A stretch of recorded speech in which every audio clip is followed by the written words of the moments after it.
সকালে আজ পুকুরে জাল ফেলা হয়েছে। ইয়া বড় বড় সাইজের মাছ উঠেছে। রুই মাছ, বল মাছ সহ আরো ছোট ছোট সাইজের কি যেন মাছ। ওগুলোর নাম অবশ্য তরি জানে না। তরি আর রুমি পুকুরের সামনে গিয়ে দাঁড়ালো। সবুজ জালে ধরা মাছগুলো খুব লাফলাফি করছে। দুপুরে এখান থেকে কিছু মাছ রান্না করা হবে। মধু বিবি অবশ্য তরিকে বলেছেন, এই, তুমি কিন্তু পুকুরে বল মাছ উঠলে সেটা খাইবা না। বাচ্চার মাথা বল মাছের ভস্কান্না হইব। তরিতা শুনে মাথা দুলিয়ে সায় দিয়েছিল। সহসা ইয়া বড় একটা রুই মাছ ধরা পড়ল জালে। মাছদার জাল টেনে ধরে আহসানকে দেখাতে লাগলেন। তরিও পুকুরের আরো কয়েক সিঁড়ি নেমে মাছটা দেখল। ঠিক তখনই ঘটল অঘটন।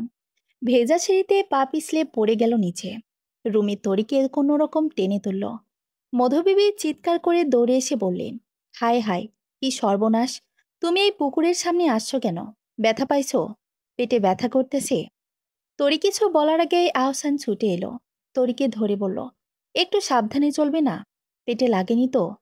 তরি পেট ধরে বলল, আমি ঠিক আছি। মধুবিবি তরিকে আর পুকুরের সামনে দাঁড়িয়ে থাকতে দিলেন না। তরিকে নিয়ে ভেতরে চলে গেলেন। শোভাও তরির পড়ে যাওয়ার কথা শুনে তরিকে খুব বকাঝকা করল। মাছ ঘরে তোলার পরপরই কাটাকুটির সময় কোথা থেকে যেন রঙ্গন এলো। হাতে তার বড়সড় একটা বাটি।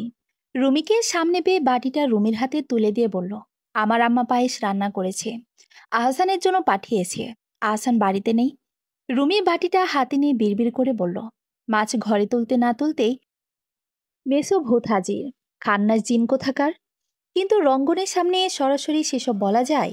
শুধু ছোট করে প্রশ্নের জবাব দিয়ে বলল, আছে, দাঁড়ান ডেকে দিচ্ছি। আহসান পায়েস দেখে খুশি হলো। নাহার বেগমের হাতের পায়েস তার খুব পছন্দ। ওই বেলায় রঙ্গনকে যেতে দিল না।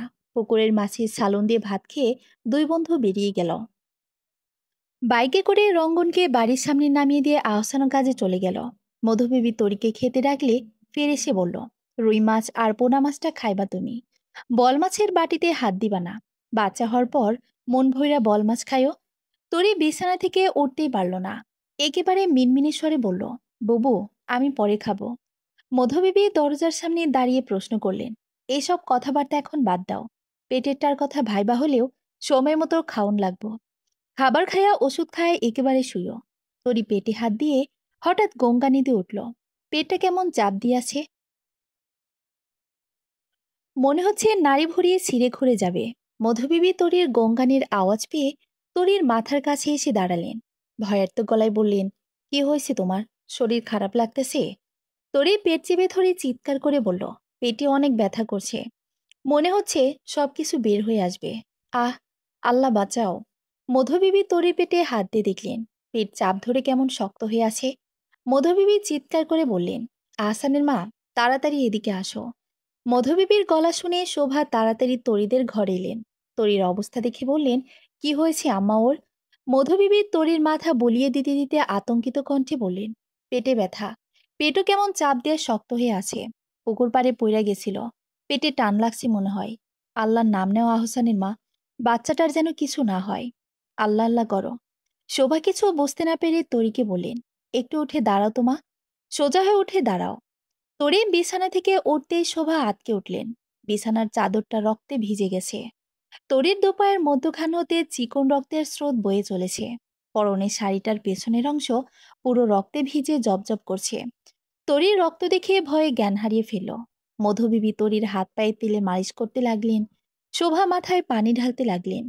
তীব্র পেট কামড়ানোর অনুভূতি নিয়ে তরি চোখ খুলল। শরীরে তার একরতি জোর নেই। আচমকা তরির খিঁচুনি উঠল। পেট চেপে ধরে মিহি গলায় সে বলল, আমি মরে গেলাম। আল্লাহ, পেটে খুব ব্যথা করছে। শোভা দৌড়ে গিয়ে আহসানকে কল দিল। আহসান তখন মাল নামাচ্ছিল। এক হাতে ফোনটা রিসিভ করতেই শোভা বলল, বাবা, জলদি বাড়ি আয়। তরি যেন কেমন করছে, অনেক রক্ত বের হচ্ছে, তুই তাড়াতাড়ি আয়। আহসান সবকিছু ফেলে বাইক নিয়ে একটানি বাড়ি ফিরল। হন্তদন্ত হয়ে বাড়ি ফিরে দেখল তরি অচেতন হয়ে বিছানায় পড়ে আছে। শারীরিক দুর্বলতায় জ্ঞান হারিয়েছে আবারও। মেঝেতে বিছানায় তরল রক্তের ছড়াছড়ি। আহসানের মাথাটা কেমন যেন খালি হয়ে গেল। কোনো রকমে তরিকে কোলে তুলে রিকশা ডেকে হসপিটালে নিয়ে ছুটল তাকে। আহসানের সঙ্গে গেল শোভা। মধুবিবি যেতে চেয়েছিলেন। রুমি বাড়িতে একা বলে রুমিকে ফেলে যেতে পারলেন না। রুমি ভয়ে আতঙ্কে মিয়ে গেছে। এরকম পরিস্থিতি চোখের সামনে আগে কখনো দেখেনি সে। তরিকে কোলে তোলা অবস্থায় আহসানের হাত রক্তে ভিজে গেল। রক্তপাত এখনো বন্ধ হয়নি। কি হলো হঠাৎ? এমার্জেন্সি গাইনি চিকিৎসকের কাছে তরিকে নিয়ে যাওয়া হলো। তরির তখনও জ্ঞান ফেরেনি। মহিলা চিকিৎসক তরির সবকিছু চেক আপ করে আহসানকে বললেন, আপনার স্ত্রী বেবিটা মিসক্যারেজ হয়েছে। পেটে আঘাত পাওয়ায় এমনটা হয়েছে বলে ধারণা করছি। পেটের সবকিছু এখনো ক্লিয়ার হয়নি। অপারেশন যদিও লাগবে না, কিছু ওষুধ লিখে দিচ্ছি, সেগুলো 3 দিন খাওয়ালেই এর মধ্যে সবকিছু ক্লিয়ার হয়ে বেরিয়ে যাবে।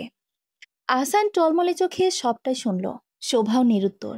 যে সন্তানকে ছোঁয়ার জন্য সকলে মুখিয়েছিল, সে পৃথিবীতে আসার আগেই সকলকে ফাঁকি দিয়ে চলে গেল। আহসান আর স্থির হয়ে দাঁড়াতে পারল না। এত সব মানসিক বিপর্যয় সহ্য করবার মতো ক্ষমতা তার নেই। চোখ ভর্তি পানি নিয়ে সে ঢলে পড়ল হঠাৎ। পুরুষ মানুষেরা তো নরম হলে চলে কি? তরির জ্ঞান ফিরল সন্ধ্যার দিকে। অতিরিক্ত রক্তক্ষরণ হওয়ায় এক ব্যাগ রক্ত দেওয়া হচ্ছে তাকে। আহসানের জ্ঞান হারানোর পরপরই মাজদাক হসপিটালে এসেছেন। রক্তের ডোনার তিনি জোগাড় করেছেন। আহসান কেবিনের সামনে বারবার পায়চারি করছে, তরির জ্ঞান ফিরছে না কেন এখনো। তখনও শোভা এসে আহসানকে বললেন, তরির জ্ঞান ফিরেছে। আহসান যেন বুকে প্রাণ ফিরে পেল। তরির গালে এলোপাথারি চুমু খেয়ে বলল, শরীর কেমন লাগছে তোমার আম্মু? ভালো লাগছে একটু? পানি খাবে? মনের ভুলে সন্তানের নাম নিতে আহসানের বুক খামচে ধরল। সন্তানটা যে পৃথিবীতে নেই, এ কথা কিভাবে মুখ ফুটে তরিকে বলবে সে? দুর্বলতায় তরির মুখ দিয়ে বলি ফুটছে না। নিম্নসুরে কোনো রকমে সে বলল, বাবুটা ঠিক আছে বাবুর বাবা? আহসান সেই প্রশ্নের কোনো জবাব দিল না। তরি মাথা ঠেলে বসার চেষ্টা করলো, কিন্তু পারল না। কোমরের হাড়গুলো যেন গুঁড়ো হয়ে আসে। পেটেও কেমন চিনচিনে ব্যথা, তবে আগের থেকে একটু কম। তরির রক্তের ব্যাগ শেষ হলো রাত 8:30টায়। এই কতগুলো ঘটনায় তরির সহস্রবার বাবুটার কথা জিজ্ঞেস করেছে। আহসান কিংবা শোভার চোখের পানি আড়াল করে সবটা এড়িয়ে গেছে। তরিকে নিয়ে বাড়ি ফিরতে আহসান তরিকে ধরে ভেতরে নিয়ে গেল। মধুবিবি দরজার সামনে থেকেই বারবার জিজ্ঞেস করতে লাগলেন, বাচ্চাটা ঠিক আছে? সবকিছু ঠিকঠাক আছে তো? শোভা মাথার নিচু করে ভেজা চোখে তাকাতেই মধুবিবি সবটা বুঝে গেলেন। অতিশোকে ভুলভাল বকতে লাগলেন। তরির সামনে গিয়ে চিৎকার করে বললেন, শান্তি হয়েছে তোমার এবার? বাচ্চাদের খায়া শান্তি হয়েছে? বারবার করে বলছি এই কয়টা মাস লাফালাফি ফালাফালি কইরো না, শুনলা না? এখন যা মন চাই করো, বাচ্চাটারে তো খাইয়াই ছাড়লা। তরি এসব শুনে হতভম্ব হয়ে দাঁড়িয়ে রইল। এসব কি শুনল সে? তুবা আর নেই? তুবা চলে গেছে? তরি খোঁড়াতে খোঁড়াতে ভেতরে গিয়ে দরজায় দৌড় দিল। চিৎকার করে মেঝেতে গোড়াগড়ি দিয়ে কাঁদতে লাগলো। একটা সময় গিয়ে লক্ষ্য করলো, শারীরিক দুর্বলতায় কাদার মতো শক্তিও তার শরীরে নেই। আহসান ততক্ষণে দরজায় ধাক্কা দেওয়া শুরু করেছে। তরি কোনো রকমে উঠে বসলো। বিছানার পাশ থেকে টুলটা নিয়ে তাতে উঠে দাঁড়ালো। আলমারি থেকে একটা ওড়না নিয়ে ফ্যানটা বন্ধ করে তাতে বাঁধল। এত কিছু সইবার মতো শক্তি তার নেই। এর চেয়ে মরে যাওয়া ঢের বেশি ভালো। টুলটায় দাঁড়িয়ে গলায় ফাঁস দেওয়া ঠিক অন্তিম মুহূর্তে দরজা ভেঙে আহসান ঘরে ঢুকল। ভেতরের দৃশ্যপট দেখে কিছু বুঝতে আর বাকি নেই তার। শোভার আহসান দৌড়ে গিয়ে তরিকে সেখান থেকে নামালো। নিচে নেমে দাঁড়াতেই তরি আবার জ্ঞান হারালো। আহসান কোনো রকমে বিছানাটা ঠিক করে তরিকে সেখানে শোয়ালো। বড্ড হাঁসফাঁস লাগছে। বুকের ভেতরটায় কেমন খা খা করছে। পেট অবশ হয়ে যাওয়ার মতো ব্যথায় তরির জ্ঞান ফিরল। শরীরে একরতি শক্তি অবশিষ্ট নেই। মাথাটা কেমন যেন ঘুরছে। তলপেটে চিনচিনে ব্যথায় তরি আবারও পাশ ফিরে শোয়ার চেষ্টা করলো। আহসান প্লেটে তরির জন্য ভাত নিয়ে ঘরে ঢুকলো। তরির মুখে খাবার পরে দিতে চাইলে তরি মুখ সরিয়ে নিয়ে বলল, আমি খাবো না, নিয়ে যান এগুলো। আহসান তরির বারণ শুনল না। জোর করে তরির মুখে খাবার দিতে চাইলে তরি চিৎকার করে বলল, বললাম তো খাবো না। আপনারা কেন আমার কথা কেউ শুনছেন না? বাবুটাও আমার কথা শুনল না। কত আদর করে আগলে রেখেছিলাম, অভিমান করে চলে গেল। সবাই আমাকে ছেড়ে চলে যায়, সবাই চলে যায়। আমি কি করেছি আহসান? বাবা চলে গেল আমাকে ছেড়েও। বাবু আম্মুকে বুঝলো না। আমাকে কেউ কেন ভালোবাসে না? সবাই কেন দূরে সরিয়ে দিয়েই পালিয়ে যায়? আহসান কোনো জবাব দিল না। হাত দিয়ে ভেজা চোখটা মুছে নিল। তরিয়া হোসেনের বুকে মাথা রাখল। স্বামী স্ত্রী উভয়ের চোখে পানি। তরির চোখের পানিতে আহসানের যে বুক ভেসে যাচ্ছে, তা কি জানে তরি? তরি কাঁদতে কাঁদতে বলল, বাবুটা যখন এলো আমি খুব কেঁদেছিলাম। কেন কেঁদেছিলাম তা জানি না। ভয় হতো। বাবুর কথা শুনে যদি আমার আদরের ভাগ কমে যায়। মনে মনে খুব রাগ হয়েছিল বাবুর ওপরে। বাবুটা পরে এলেও তো পারত। কিন্তু পরে রাগটা যে কোথায় গায়েব হয়ে গেল। সারাদিন আমি মনে মনে বাবুর সঙ্গে গল্প করতাম, বাবুকে গান গেয়ে ঘুম পাড়াতাম। বাবু বোধহয় আমার সঙ্গে রাগ করে চলে গেছে। বাবু কেন চলে গেল? আমি তোকে খুব ভালোবাসতাম। বাবু কেন মাকে বুঝলো না? কেন অভিমান করলো? আহসান কোনো জবাব দিতে পারল না। আহসানের চোখের পানিতে বালিশটা কেমন ভিজে যাচ্ছে। আহসান বিড়বিড় করে শুধু বলল, বাবা আর আম্মু তোমাকে অনেক ভালোবাসি তুবা। তুমি কেন মিছে রাগ করে চলে যাবা? দিলশান নিজের নাম কোনো ভরাট পৌরশালী কণ্ঠে শুনতে পেয়ে দিলশান পিছু ফিরে তাকালো। কিন্তু অনাকাঙ্ক্ষিত এক সাক্ষাৎ, যাকে দিলশান এই স্থানে কখনো ভাবেনি, সে আজ দিলশানের দুয়ারে কড়া নাড়ছে। দিলশান ধ্যান জ্ঞান বাদ দিয়ে এক দৃষ্টিতে তাকিয়ে রইল। দিলশানের সামনে উপস্থিত ব্যক্তিটি আর কেউ নয়, তার নাম সৌম্য শিকদার, যাকে দিলশান মন প্রাণ উজাড় করে দিয়ে এসেছে। দিলশান জড়বস্তুর মতো অসাড় হয়ে দাঁড়িয়ে রইল। সৌম্যই এগিয়ে এসে বলল, কেমন আছো স্বপ্ননগরীর দিলশান হায়াত? দিলশান তাচ্ছিলের সুরে বলল, ভালো। তুমি? আর তুমি এখানে কেন? আমার স্কুল চিনলে কিভাবে? সৌম্য নির্দ্বিধায় বলল, মনের সংযোগ। যার প্রতি টান থাকে তার খবর ঠিকই কান অব্দি চলেই আসে। এতদিন প্রয়োজন বোধ করিনি, তাই কখনো তোমার কাছে আসিনি। এখন প্রয়োজন বোধ করছি, তাই এসেছি। দিলশান দীর্ঘশ্বাস ফেলে বলল, তবে নিজের প্রয়োজনে কাছে টানছ? সৌম্য জবাবে বলল, তা বলতে পারো। নিজের লাভ নিজের ভালো পাগলে বোঝে। তোমার সঙ্গে আমার স্বার্থ জড়িয়ে আছে দিলশান। নিজের স্বার্থে জোরেই কাছে টানছি। দিলশান ঠোঁট কামড়ে উত্তর দিল, আমার কাছে তোমাকে দেওয়ার মতো কিছুই নেই সৌম্য। আর স্বার্থ? তোমার কি এমন স্বার্থ আমার সঙ্গে জড়িত আছে সৌম্য? সৌম্য দিলশানের কিছুটা কাছে এগিয়ে এলো। স্কুল ছুটি হয়ে গেছে। আশেপাশে বাচ্চাদের কলরবের আওয়াজও শোনা যাচ্ছে না। চারিপাশে কেমন শুনশান নীরবতা। এর মধ্যেই সৌম্য বলল, তোমাকে আমি ভালোবাসি। যাকে আমি ভালোবাসি তার সঙ্গে আমি সুখী থাকব। এটাই আমার স্বার্থ। এই স্বার্থের আবর্তনে তাই তোমাকেই খুঁজে পেতে চাইছি। দিলশানের চোখ ভেজে আসছে। সৌম্য তার এত কাছের কবে হয়ে উঠল, কিন্তু সৌম্যের জীবনটা নষ্ট করার অধিকার তার নেই। সৌম্য তার কাছ থেকে প্রাপ্য সুখটুকু কখনোই যে পাবে না। দিলশান শুধু চোখের অশ্রুটুকু আড়াল করতে করতে বলল, সৌম্য, আমরা একটু কোথাও বসি। নিরিবিলি জায়গা হলে সবচেয়ে ভালো হয়। আমার কিছু কথা ছিল তোমার সঙ্গে। সৌম্য যেন আকাশের চাঁদ পেল হাতে। কিছু বলার আগে দিলশানি নিজে একটা রিকশা দাঁড় করিয়ে উঠে পড়ল সেটাতে। সময়টা তখন দুপুর দুটো। অনেকটা নীরবে বলা চলে চারপাশটা। দিলশান কফিতে চমক দিল। ছোট একটা ক্যাফিয়াতে বসেছে তারা। গ্রাম্য এলাকায় বিধায় মানুষের আনাগোনা এবং ফ্যাসিলিটি দুটোই খুব কম। সৌম্য গভীর মনোযোগ দিয়ে দিলশানকে পর্যবেক্ষণ করছে। দিলশান ছোট্ট ঢোক গিলে বলল, নতুন করে তোমাকে আর কোনো সাফাই দিতে চাইবো না। আমার একটা মিসক্যারেজ ছিল। 5.5 মাসে ছিল বেবিটা। মিসক্যারেজ হওয়ার পর থেকে অনিয়মিত পিরিয়ড সহ চকলেট সিস্টে ভুগছি। তুমি শিক্ষিত মানুষ, তাই এসব লুকানোর কিছু নেই। ভবিষ্যতে আমার মা হতে পারার সম্ভাবনা খুবই কম। ডক্টর বলেছেন বাচ্চার আশা ছেড়ে দিতে। আমিও জীবনে বড়সড় একটা ধাক্কা খেয়েছি, তাই সেসব নিয়ে এখন ভাবা ছেড়ে দিয়েছি। তুমি একটা অবিবাহিত ছেলে সৌম্য। তোমার ফ্যামিলির তোমার কাছ থেকে কিছু এক্সপেকটেশন আছে। তোমার একজন সন্তানের বাবা হওয়ার পূর্ণ অধিকার আছে। আমি কখনো তোমাকে সন্তান সুখ দিতে পারবো না। তুমি কেন মিছে মায়ায় এখনো বুক পেতে রয়েছ? ভুলে গিয়েও একটু নতুন করে শুরু করো। সমাজের ব্যাপারও কিছু ভাবো। সমাজ কি বলবে? সৌম্য কড়া গলায় বলল, সমাজ, ফ্যামিলি, এসব আমি সামলে নেব। সমাজের ধার আমি কখনোই ধারিনি, ভবিষ্যতেও ধারব না। আমার বাবা এবং মা কেউ বেঁচে নেই দিলশান। আমার পরিবার বলতে ছোট্ট একটা ভাই রয়েছে শুধু। পরিবার থাকলেও আমি সবকিছুর ঊর্ধ্বে গিয়েও তোমাকেই চাইতাম।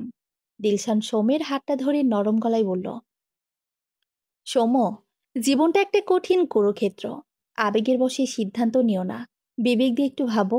নিজেকে নিয়ে একটু চিন্তা করো। তুমি কেন বুঝতে পারছো না? সৌম্য দিলশানের দিকে তাকালো। নির্বিঘ্নে জবাব দিল, বুঝতে পারছি দিলশান। আমি যতটা সব বুঝতে পারছি। আমার বিবেক ততটাই আমাকে বারবার চিৎকার করে বলছে তোমাকে নিজের কাছে টেনে নিতে। আবেগের বয়সটা আমার আর নেই দিলশান। আমি পূর্ণ মস্তিষ্কে সবটা ভেবেছি। আগে একবার নিজের অযোগ্যতার ভুলে তোমাকে হারিয়েছি। এবার হারালে নিজেকে আর কখনো ক্ষমা করতে পারবো না। দিলশান চুপচাপ সবটুকু শুনল। সৌম্যের দিকে তাকিয়ে মিনিট খানিক পর বলল, আচ্ছা, তুমি যদি আমার অতীত, আমার বর্তমান সবটা মেনে নিয়ে আমার পরিবারকে রাজি করাতে পারো, তবে আমি তোমাকে বিয়ে করতে রাজি। সৌম্যের ঠোঁটে এক চিলতে হাসি ফুটে উঠল। দিলশানের হাতটা নিজের হাতের মুঠো নিয়ে সে বলল, যদি তোমার পরিবারের পায়েও ধরতে হয়, আমি তাতেও রাজি। আমি বিয়ে করলে তোমাকেই করব। এটা তোমার কাছে আমার অদা রইল দিলশান হায়াত। তরির মেডিসিন কোর্সের আর দ্বিতীয় দিন চলছে। শরীরে প্রচুর জ্বালাপোড়া অনুভব হয় তার। আয়রনের পাওয়ারফুল বেশ কিছু সাপ্লিমেন্ট দেওয়া হয়েছে তাকে। সেগুলো খেয়ে সারাদিন তার সেভাবে কোনো জ্ঞান থাকে না। ঘুমের ঘোরে ঘোরে দিন কেটে রাত হয়ে যায়। তবুও যতটুকু সময় সে জাগ্রত থাকে, চোখের পানি বাদ বন্ধ হয় না। মধুবিবি অনুশোচনা ও অন্তর্দহনে পড়ে নিজের ভুলটা বুঝতে পেরেছেন। তরিকে সেদিন অমন একটা পরিস্থিতিতে ওসব বলা তার একদমই উচিত হয়নি। কাল রাতে যখন তরি শোভার পায়ে মাথা গুজে ফুপিয়ে ফুপিয়ে কাঁদছিল, মধুবিবি তখন বিবেকের দশনে তরির কাছে ছুটে গিয়েছেন। তরির মাথা নিজের বুকে চেপে ধরে বলেছেন, মা গো, আল্লাহর মা আল্লাহ নিয়ে গেছে, বান্দার কি আর বান্ধা দিতে পারে? আল্লাহ তোমারই পরীক্ষা করছে। আল্লাহর উপরে ধৈর্য ধরো, তাওয়াক্কুল রাখো মা। আল্লাহ তোমার থেকে যা নিয়ে গেছে তার চেয়ে তোমাকে অনেক বেশি দিব। তোমার এই সন্তানই কিয়ামতের দিন তোমারে জান্নাতে নিয়ে যাইব। জন্ম মৃত্যুর মালিক হইল গিয়া আল্লাহ। সে যদি না দিতে চায়, তুমি কি জোর করিয়া কিছু করতে পারবা? আল্লাহর উপরে ভরসা করিয়া মাইনা নেও। আল্লাহ তোমার জন্য এর চেয়েও ভালো কিছু রাখছে। মধুবিবির নরম সুরে বলা কথাগুলো শুনে তরি সত্যি সত্যি খুব শান্তি পেয়েছিল। রব কি তরির পরীক্ষা নিলেন? সত্যি কি এর চেয়ে ভালো কিছু তরিকে ফিরিয়ে দেবেন?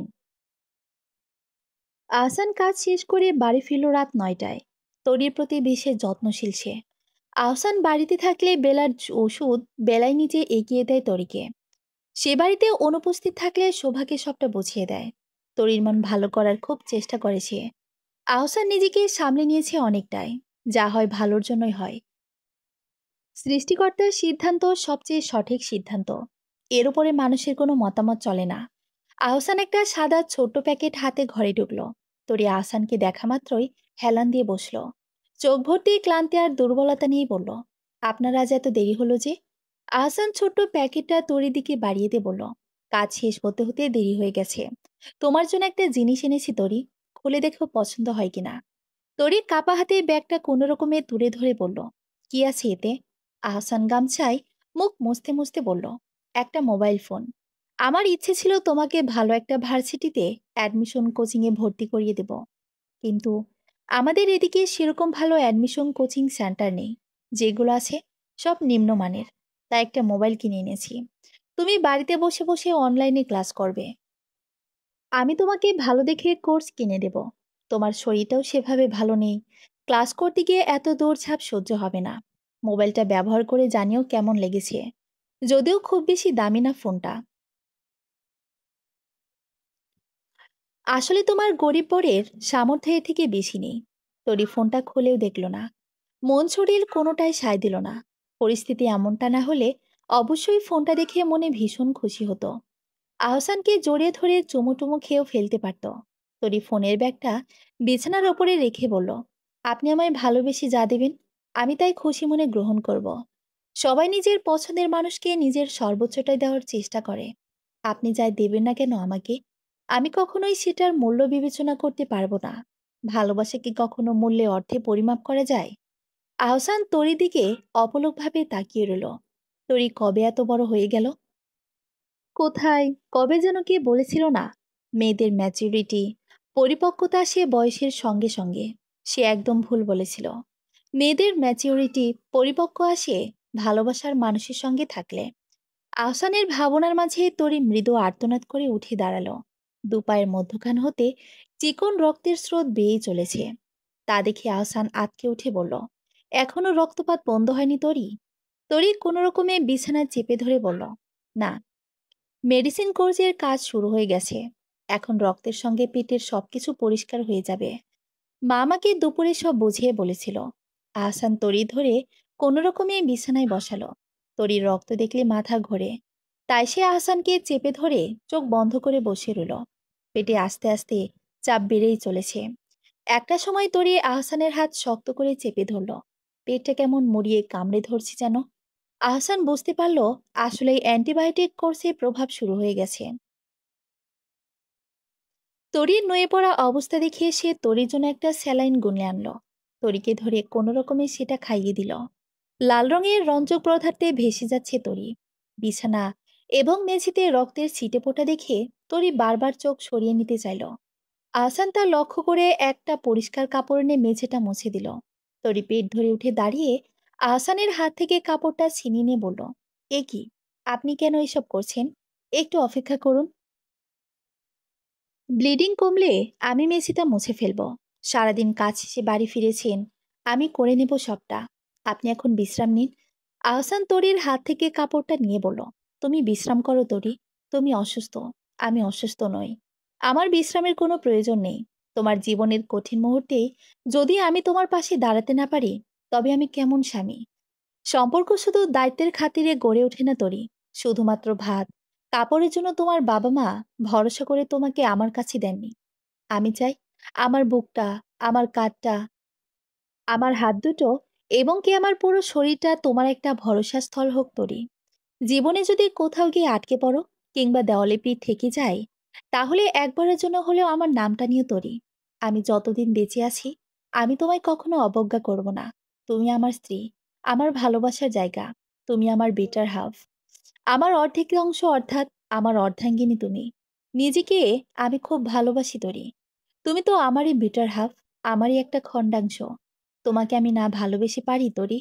যাকে ভালোবাসা যায় তাকে কখনোই অবহেলা করা যায় না তরি। তরির এবার কিছুটা ভালো লাগছে। রক্তমাখা কাপড়টা সে ছেড়ে এসে বিছানায় বসলো। আহসান ততক্ষণে বেডশিটটা পাল্টে দিয়েছে। তরি কোনো রকমের শরীর এড়িয়ে দিয়ে আহসানকে উদ্দেশ্য করে ভারাক্রান্ত মনে বলল, আহসান, বাবর চলে যাওয়ার জন্য কি আপনি আমাকে দায়ী করেন? আমাকেই দায়ী মনে হয় কি আপনার? আমি যদি জানতাম, তাহলে পুকুর পাড়ে কোনোদিনও যেতাম না, বিশ্বাস করুন। আহসান ছোট্ট শ্বাস ফেলে বলল, না, আমি বিশ্বাস করি সৃষ্টিকর্তার সিদ্ধান্তের ওপরে হস্তক্ষেপ করার অধিকার মানবজাতির নেই। জন্ম মৃত্যু সৃষ্টিকর্তার হাতে। আমি এসব নিয়ন্ত্রণ করার কে তরি? আমি আমার ভাগ্যকে মেনে নিয়েছি। আমার রিজিকে যা ছিল না তা আমি পাইনি। মানুষ যখন সত্যকে আপন করে নিতে পারে না, তখনই নানা সুতোয় অন্যের উপর দোষ চাপায়। আমি তো জানি সত্যটা, অযথা তোমায় দোষের ভাগিদার কেন বানাবো? তরি শাড়ি পাল্টে নেওয়ার সময় ঘরের ওদিকটায়ও অনেকটা রক্তের ছিটেফোঁটা পড়েছে বলে আহসান ছোট বালতি হাতে মেঝের ওপাশটা মোছার জন্য পানি নিয়ে এলো। মেঝে মোছার সময় সে লক্ষ্য করলো মেঝেতে রক্তসহ একদলা মাংস। আহসান তরির অগোচরে দলাসহ মাংসপিণ্ড তাকে বুকে আগলে ধরল। এটা তার সন্তান, তার তুবা। কে জানে আদৌ তুবা কিনা। সন্তানের লিঙ্গ নির্ধারণের আগেই তো সব চলে গেল। মা সকালে ফোন করেছিল, বলল শরীরটা ভালো হলে ঘুরে যেতে। মা নিতে আসতো, কিন্তু গুনগুনের পরীক্ষা চলছে, তাই আমি নিষেধ করেছি। আপনি যেতে দিবেন আমায় ও বাড়ি? আহসান তখন কাজে যাবে। সদ্য গোসল ছেড়ে বাইরে এসেছে সে। তরির কথা শুনে সে মাথা মুছতে মুছতে বলল, তোমার কি মতামত তুলতুল? তরি এনিয়ে বিনিয়ে বলল, আসলে মন মেজাজ কোনোটাই সেভাবে ভালো নেই। যদি হাওয়া বদল হতো তাহলে খুব ভালো লাগতো। তাই ভাবছিলাম কটা দিন থেকে আসবো। আহসান তরির কাছে এগিয়ে এলো। ভেজা চুলগুলো ঝাঁকিয়ে চুলের পানিগুলো তরির মুখে ফেলল। তরির গালের সঙ্গে নিজের গালটা মিশিয়ে নিল। ছোট্ট ছোট্ট চাপা দাড়িগুলো তরির গালে ঘষে দিল। তরি সুরসুরিতে চোখ বন্ধ করে ফেলল। নরম সুরে বলল, কি করছেন? ভিজে যাচ্ছি তো। আহসান তরির থুতনিতে চুমু খেয়ে বলল, বেশ, যাও, তুমি ভিজে যাও, ডুবে যাও, ভেসে যাও, কিন্তু পানিতে না, আমার প্রেমে। তরি লজ্জায় কোনো উত্তর দিতে পারল না। কি করে সে লোকটাকে বলে? তরি যে পূর্ব মুহূর্তে মন হারিয়ে তার প্রেমে হাবুডুবু খেয়ে স্রোতের টানে ডুবতে চলেছে। আহসান আর ক্ষণকাল দেরি করল না। তরির লাজুক ঠোঁটে টুপ করে চুমু খেয়ে ফেলল। তরির লজ্জায় চোখ বুজে ফেলল। দীর্ঘ সময় পরও আহসানের কোনো হেলদোল নেই। তার মতলব টের পেয়ে তরি নিজেকে কোনো রকমে ছাড়িয়ে নিতে নিতে বলল, আমি যাচ্ছি, তৈরি হয়ে নিচ্ছি। আপনি যাওয়ার সময় আমাকে বাড়িতে দিয়ে আসবেন। আমি কিন্তু কিছুদিন থাকবো। আহসান ভ্রুকুচকে বলল, আমি কি নিয়ে থাকবো তাহলে? তরি দুষ্টুমির স্বরে বলল, কোলবালিশ। বলেই সে জামা কাপড় নিয়ে দ্রুত পালালো। আহসান তরিকে হাত দিয়ে টেনে ধরে নিজের কাছে আনতে চাইল। তরি তার আগে চম্পট তরিকে বাড়িতে পৌঁছে দেওয়ার সময় আহসান তরির সঙ্গে ভেতরে গেল। মোনারা আহসানকে বারবার করে দুপুরের খাবার খেয়ে যেতে বললেন। আহসান কাজের বাহানে দিয়ে চলে গেল। যাবার সময় দরজার সামনে দাঁড়ানো গুনগুনকে উদ্দেশ্য করে বলল, ফোকলা। ব্যাস, আর গুনগুনের কান্না থামায় কে? সামনে দুটো দাঁত নেই গুনগুনের, তা নিয়ে গুনগুনের রাগের শেষ নেই। স্কুল থেকে শুরু করে পাড়ার বাচ্চারা অবধি তাকে ফোকলা ডাকে। দাঁত দুটো একাই পড়ে গেছে, এতে গুনগুনের কি দোষ? গুনগুন মেঝেতে হাত পা ছড়িয়ে কাঁদতে কাঁদতে বলল, বুবু, তোমার বর আমাকে ফোকলা বলেছে। কেন আমাকে ফোকলা বলল? তুমি ওনাকে বকে দাও বুবু, পচা লোক, সবসময় শুধু আমার বউকে নিয়ে যায়।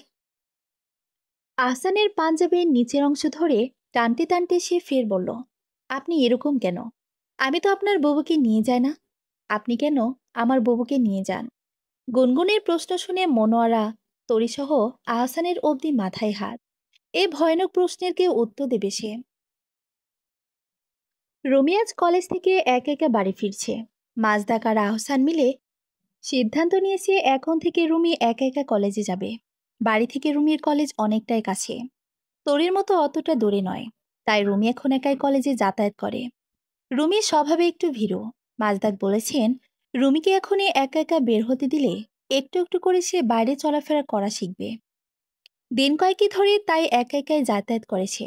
আজ অদ্ভুত এক জিনিস ঘটল। কলেজ থেকে ফেরার পথে রোজ রুমির অগোচরে রঙ্গন তাকে দেখে, তার পিছু নেয়। আগে না বুঝলেও আজ বিষয়টা গভীরভাবে উপলব্ধি করতে পারল রুমি। রঙ্গন আজ বেখেয়ালে রুমির কাছে বাজেভাবে ধরা পড়ে গেল। রুমি প্রথমে প্রচণ্ড চমকিত হলেও পরে রঙ্গনকে দেখে বলল, এ কি রঙ্গন ভাই, আপনি এখানে? রঙ্গন সবকিছু আড়াল করে মিথ্যে অভিনয় করে বলল, রুমি, তুমি এখানে? এখানে কি করছো? রুমি কলেজ ব্যাগটা কাঁধের ওপাশে নিয়ে বলল, কলেজ ড্রেস পরে আসি, দেখছে না রঙ্গন ভাই? রঙ্গন চোখ মুখ কালো করে বলল, আমাকে এত ভাই ভাই বলে মাথা খাবে না রুমি। রুমি কিছু না বুঝতে পেরে বলল, তো কে ডাকবো, তালই? আপনি তো আমার ভাই, ভাইয়ের বন্ধু তো ভাইয়ের মতো। রঙ্গন মনে মনে বিড়বিড় করে বলল, ভাইয়ের মতো আর ভাইয়ের মধ্যে তফাৎ আছে রে বউ। তোর অল্প মগজের মাথায় এ কথা ঢুকবে না রে। শুনতে চাই জামাই, খোদাই শোনাই ভাই। কপালের মধ্যে আমার জুতোর বাড়ি। রঙ্গনকে বিড়বিড় করতে দেখে রুমি আর দাঁড়ালো না। দুপুর হয়ে যাচ্ছে, তাই সে বাড়ির পথে হাঁটা ধরল। রঙ্গনই তাকে চলে যেতে দেখে দৌড়ে এসে বলল, কোথায় যাচ্ছ রুমি? রুমি দ্রুত পা চালাতে চালাতে বলল, বাড়িতে। আর কোথায় যাব রঙ্গন ভাইয়া? রঙ্গন কপাল ঠোঁট কুছে বলল, দরকার হলে কলিজার মধ্যে উঠে একটা ফালাই মারমু রুমি। তাও কানের কাছে আইসা ভাই ভাই করে চিল্লাইও না, আমার মন নষ্ট। আমি তোমারে মোটেও ভাইয়ের চোখে দেখি না। কথাটা বলে রঙ্গন আর 1 মিনিটও দাঁড়ালো না। রুমি ঠিক উল্টো পথে হাঁটা ধরল। রুমি আক্কেল গরম হয়ে দাঁড়িয়ে রইল। হলো কি এটা? পাগলায় তো রেগে গেল কেন? রঙ্গন তেড়ে ফুঁড়ে বাড়িতে ঢুকে উঠোনের চাপকলে মাথা দিয়ে বসে রইল। হঠাৎ রঙ্গনের এ অবস্থা দেখে নাহার বেগম ছুটে এসে বললেন, কি হয়েছে বাপ? রঙ্গন ক্ষুব্ধ কণ্ঠে বলল, কি আর হইব, কিছু হয় নাই। আমার কপালটাই হয়েছে একেবারে মার্কা মারা। ভাল লাগে না কিছু। জীবনটারে একেবারে তামা কইরা জ্বালাইয়া দিল। নাহার বেগম চিন্তিত হয়ে বললেন, কি হয়েছে? কেউ কিছু কইছে বাপ? রঙ্গন দাঁত কিরমির করতে করতে বলল, আপনার থাকতে আর কেউরে লাগে? আমার হারমাস খালি করার উপরে আপনার মাস্টার্স ডিগ্রি নিছেন, জিন্দিগিটা পুরো পাগলাগারদ বানায় রাখছেন। সম্পর্ক এক নিমিষে বদলায় যাইতেছে। যার মুখ থেকে বাবুর বাপ শোনার কথা, সে এখন ভাই ডাকে। সব হইছে আপনার লাইগা। সময়ের কাজ সময়ে করেন না। বিয়া শাদির বয়সে বইয়ের বদলে বোন কলিনা ঘুরতেছি। আমার চাঁদে জ্বলতেছে, মাথায় পানি দেন আম্মা। নাহার বেগম ওঠান থেকে কচি চোচলোর লাকড়ি হাতে উঠিয়ে রঙ্গনকে উদ্দেশ্য করে বললেন, খাওয়াইতেছি তোরে পানি ভালা কইরা, আয় পানি খাইয়া যা। এটুকু বলেই লাকড়ি হাতে রঙ্গনের পিছু ছুটলেন। রঙ্গন মারের ভয়ে উপায়ন্তর না পেয়ে পুকুরে ঝাঁপ দিল। নাহার বেগম পুকুরে পাড় দাঁড়িয়ে চিৎকার করে বললেন, উইঠা আর গোলামের পোলা, আমি যদি পুকুরে নামি তো তোরে ডোবাইয়া ছাড়ো। এখনই ওপরে আয়। রঙ্গন গলা অব্দি পানিতে বসিয়ে থেকে বলল, আমার বাপের নাম আবুল কাশেম ব্যাপারী। আপনি গোলামের পোলা ডাকেন কেন? নিজের জামাইয়ের কথা ভুলে ফেলাইছেন? ও আব্বা, আম্মা আপনারে ভুলে গেছে। গোলাম না, কার সাথে জানে আপনারে গোলায় ফেলাইছে। নাহার বেগমের মেজাজ আরো ভরকে গেল। মাটিতে অনবরত লাকড়ি দিয়ে আঘাত করতে করতে বললেন, তুই আজকে খালি ঘরে আয়, তোর কলজা কাইটা গ্রামের ঘরে ঘরে বিলামো। রঙ্গন সেসব কানেও তুলো না। মারের ভরে পুকুরে বসে রইল টানা ৩ ঘন্টা। আস্তে আস্তে যখন দেখলো শরীর কেমন গরম হয়ে আসছে, শীত শীত লাগছে, তখন কোন রকম সাঁতার কেটে পুকুর পাড়ে এলো। ভয়ে ভয়ে ঘরে ঢুকতেই নাহার বেগম পিঠে দুঘা দিয়ে বললেন, এতক্ষণ কইছিলি? কখন থেকে ভাত বাইরা বসে আছি। আমার মানুষ মনে হয় না তোর? রঙ্গন কাপড় ছেড়ে বিছানায় শুয়ে পড়ল। পরে খামো, প্লেটে উঠায় রাখেন। রঙ্গন গরমের মধ্যে কাঁথা মুড়ি দিয়ে জড়সড় হয়ে শুয়ে আছে।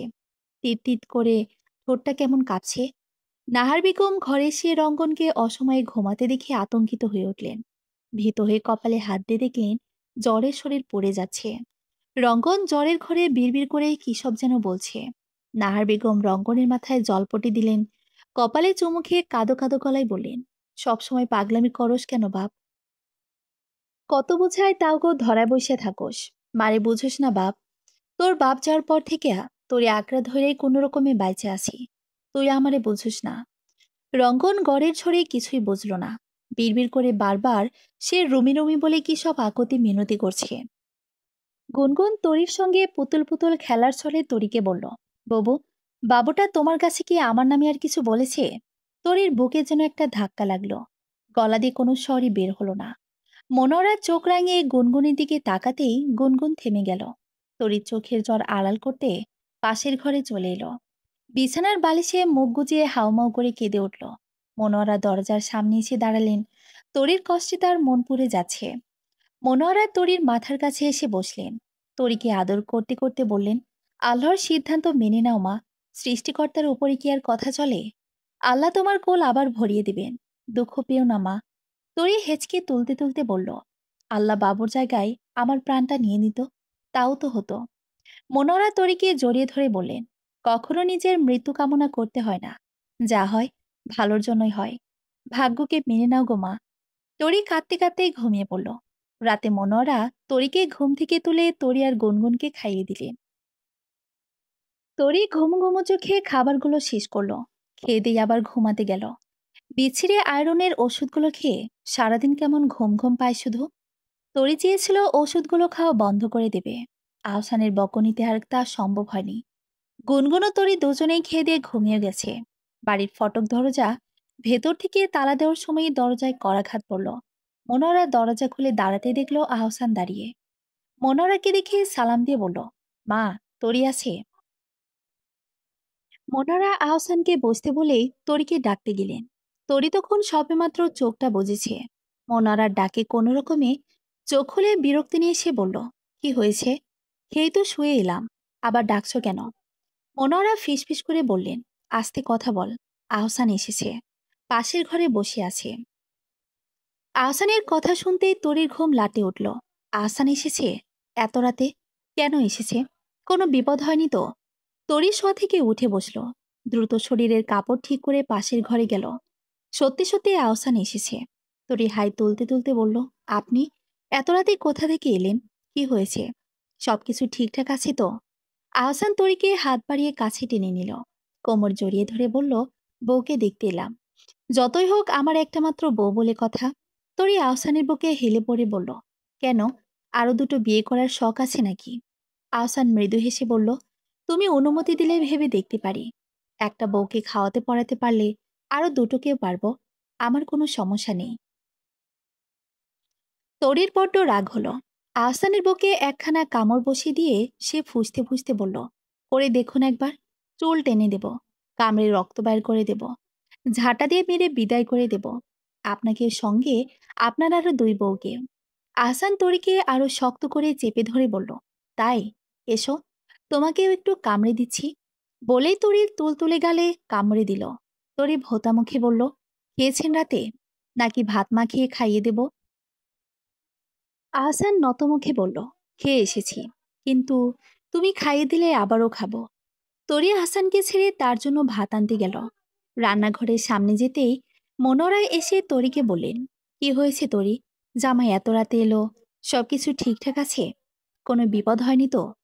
তরির সত্যটা চেপে গিয়ে আমতা আমতা করে বলল, এদিকে একটা কাজ ছিল তো, রাত হয়ে গেছে, তাই আর এত রাতে বাড়ি ফিরেননি। সোজা এখানেই চলে এসেছেন। মনোয়ারা সবটা বুঝেও না বোঝার ভান করে চলে গেলেন। যে ছেলে মধ্যরাতে তরিকে এখান থেকে নিয়ে চলে যায়, সে করবে রাত 12টার পরোয়া। বউ পাগল ছেলে।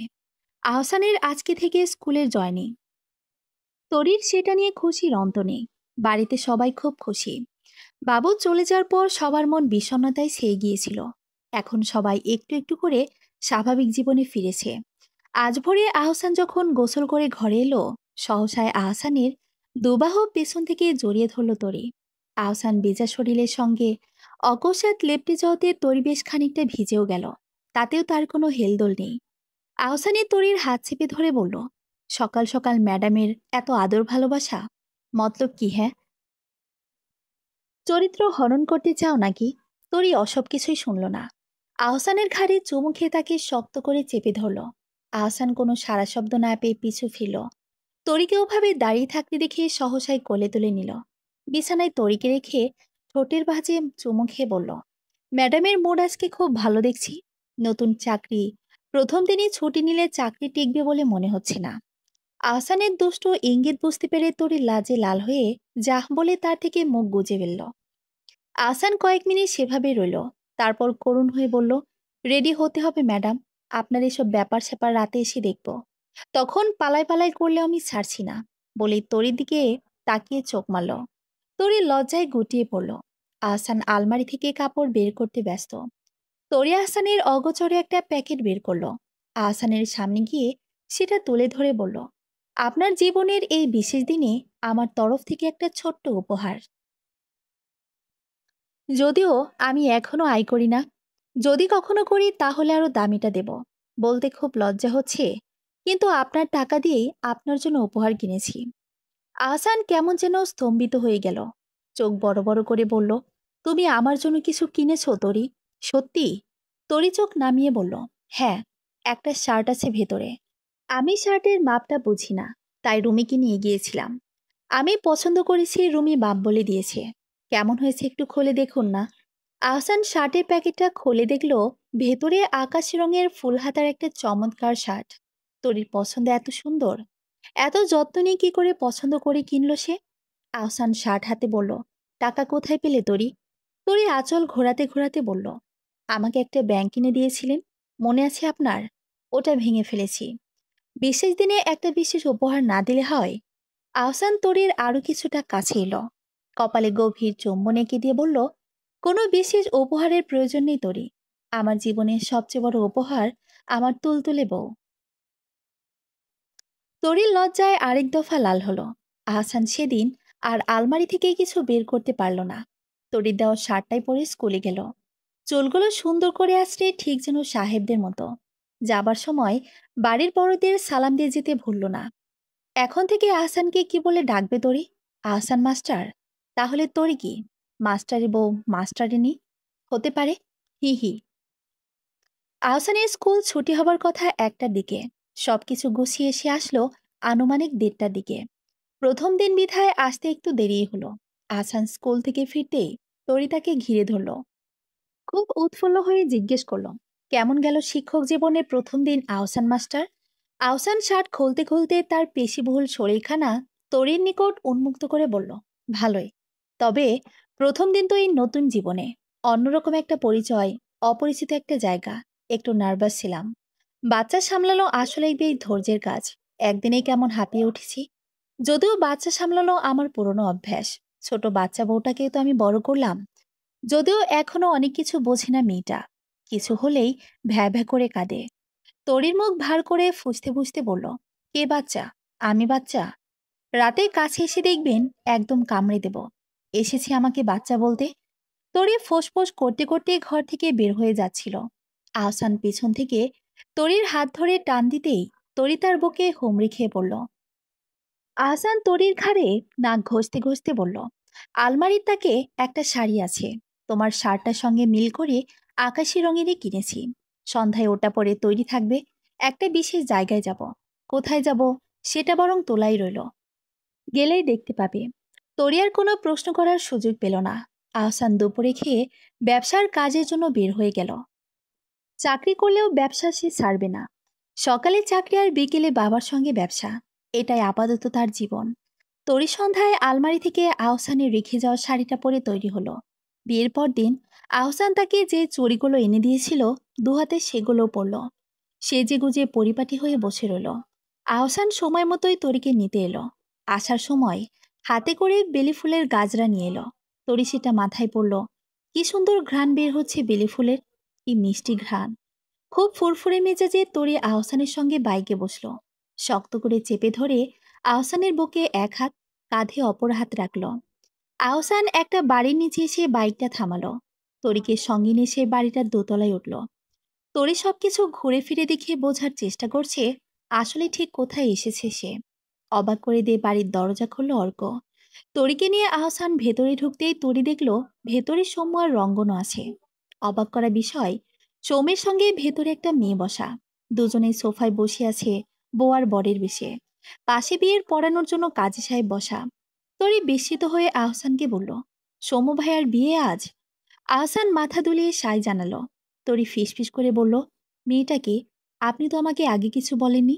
আহসান প্রত্যুত্তরে বলল, সে এক বিরাট লম্বা কাহিনী, বাড়ি গিয়ে সবটা বলবো। তরি চুপচাপ দাঁড়িয়ে সবটা দেখতে লাগলো। রঙ্গন, অর্ক আর সৌম্য ব্যতীত এখানে কাউকে সে চেনে না। অপরিচিত পরিবেশ, মানুষের মাঝে তাই বেশ ইতস্ত বোধ নিয়ে সে দাঁড়িয়ে রইল। সৌম্য আর দিলশান যখন একে অপরকে কবুল করে নিজেদের মাঝে জড়িয়ে নিচ্ছিল, তরি তখন নিজের বিয়ের স্মৃতিচারণ করছিল। বিয়ের দিন আহসানকে তার মোটেও সহ্যই হচ্ছিল না। ফিরে অবধি তাকানি একবার তার দিকে, মন খারাপ করে গোমরা মুখে বসেছিল। এই লোকটার সঙ্গে বিয়ে ঠিক কতগুলো দিন কেটে গেল। কি অদ্ভুত বিষয়, সে কখনো ভাবেইনি আহসানের সঙ্গে তার ভাব হতে পারে। পরিবারের চাপে পড়ে বিয়েতে রাজি হয়েছিল।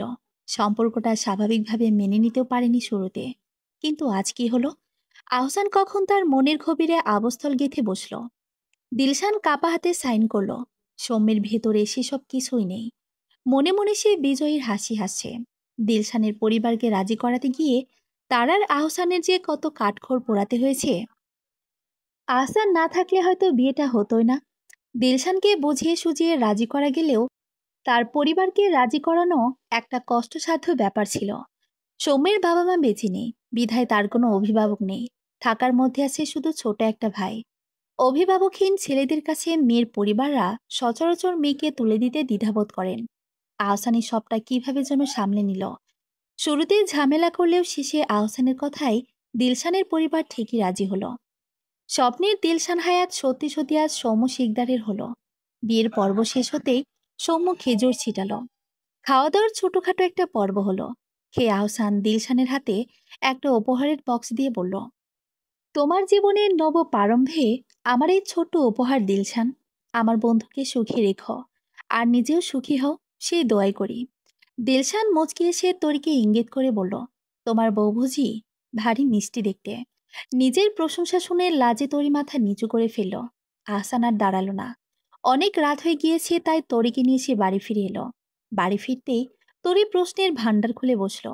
সৌমির বিয়ের কখন ঠিক হলো, কিভাবে হলো, আর কত কি তার প্রশ্ন। আহসান ধীরে ধীরে তাকে সব বুঝিয়ে বলল। তরি সবকিছু শুনে সৌম্য ভাইয়া আপুকে এত ভালোবাসেন? ভালোবাসা যদি হতেই হয় তাহলে এমনই হওয়া উচিত। তরি চমকিত হয়ে বলল, সৌম্য ভাই দিলশান আপুর জন্য এত বছর অপেক্ষা করেছেন, এত ভালোবাসেন আপুকে। আহসান পরিস্থিতি অন্যদিকে ঘুরিয়ে দিয়ে বলল, সৌম্যকেই বুঝি শুধু প্রেমিক পুরুষ মনে হয়? আমাকে দেখছি তোমার চোখেই পড়ে না। দিলশানকে সুন্দর করে সৌম্যের দিলে তাকিয়েছিল দেখেছিলে? তুমি পাজি মেয়ে, বিয়ের দিন ফিরে অব্দি তাকাওনি। তরি ঠোঁট ফুলিয়ে বলল, তখন আপনার সঙ্গে আমার ভাব হয়েছিল বুঝি? আহসান সব জেনে বুঝেও তরিকে প্রশ্ন করল, তা এখন ভাব হয়েছে নাকি তুলতুল? তরিকে প্রশ্নটা সত্যি সত্যি ভাবালো। হয়েছে কি ভাব আহসানের সঙ্গে তার? হয়েছে হয়েছে। কখন হয়েছে তা তরি সত্যি জানে না। মিনিট খানেক পরে তরি বিছানায় আহসানের বুকের ওপর হাতটা রেখে অপর হাত গালে রেখে বলল, আচ্ছা, বিয়ের আগে আপনি আমাকে দেখেছিলেন আগে? মানে ভালো করে লক্ষ্য করেছিলেন? আপনি তো কয়েকবার আমাদের বাড়িতে এসেছিলেন বাবার সঙ্গে, কখনোই দেখেননি?